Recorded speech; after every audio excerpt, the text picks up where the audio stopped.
Welcome to the series where we play through every Harry Potter game chapter by chapter. Here we are in chapter 2 where we will start to play the games properly. Only one game gives us control of Harry this early, and that is LEGO Harry Potter Years 1 through 4, the mobile version. This game was published by TT Games but developed by TT Fusion, a separate studio from Traveler's Tales' main one that primarily made separate versions of games for small devices. TT Fusion's version of LEGO Harry Potter Years 1 through 4 was first released on Nintendo DS and PSP on June 25, 2010. In November 2010 it was released on iOS, and in 2016 it received an Android version. I'm going to be playing the DS version as it's the best middle ground between the PSP using only buttons and the apps using only touchscreen. The game starts with the same cutscene of Harry being delivered to Privet Drive as the flagship version of Years 1 through 4, though in low quality.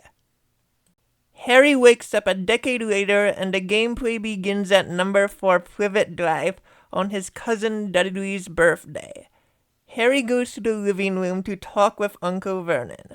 Unusually for an earlier LEGO game, we have dialogue, though not voice acted. Naturally, Harry's uncle immediately gives him a chore, but unlike in the book and film, Harry is not asked to make breakfast. Hurry up! Bring my coffee, boy! But instead to find 2 of Dudley's birthday presents which have gone missing. This is a fun reference to Dudley getting an additional 2 gifts after being outraged he has less than last year. 36, but last year I had 37! We're going to buy you 2 new presents. Though here, rather than buying extra ones at the last minute, his parents simply misplaced them in the house. Dudley joins Harry to help find his presents, but probably to supervise his hated cousin in handling his precious packages.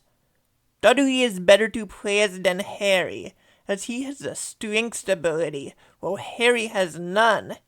Not that you can do much in this game yet, as you can't jump and break LEGO objects, only walk. Luckily you aren't stuck walking on a flat plane, as you can climb up the stairs.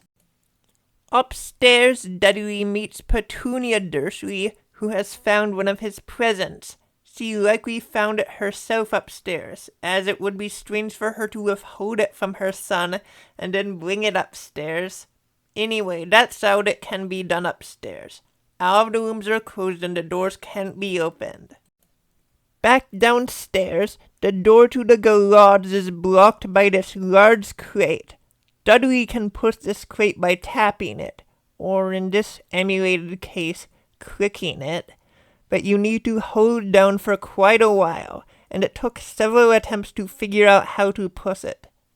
Dudley normally might be chagrined to perform menial labor, but probably relishes this chance to flex on his cousin with something only he can do, in contrast to his worthless cousin. It's funny that in this game Harry actually is inferior to Dudley due to gameplay. In this dark and featureless garage space, the second present is found. Having found what are presumably his 37th and 38th presents, Dudley returns to his father with his cousin, who much to his and his parents' joy, has literally become invisible. Then Vernon asks Harry to fetch the post, signaling that this episode has ended. We do not go on the trip to the zoo, and there is no snake or grass that disappears, though I suppose by its omission the grass did in fact vanish in this story. Well, we're off to a slow start, which is not too unlike the book itself, and nothing exactly interesting yet. We have nothing but contradictions to the story, but though this can't possibly have happened in the same continuity where the last 2 gifts are purchased, Nobody acts too out of character, and it doesn't make a significant difference in the overall narrative. Stay tuned for Chapter 3, where we will pick up right where we left off with more Privet Drive gameplay.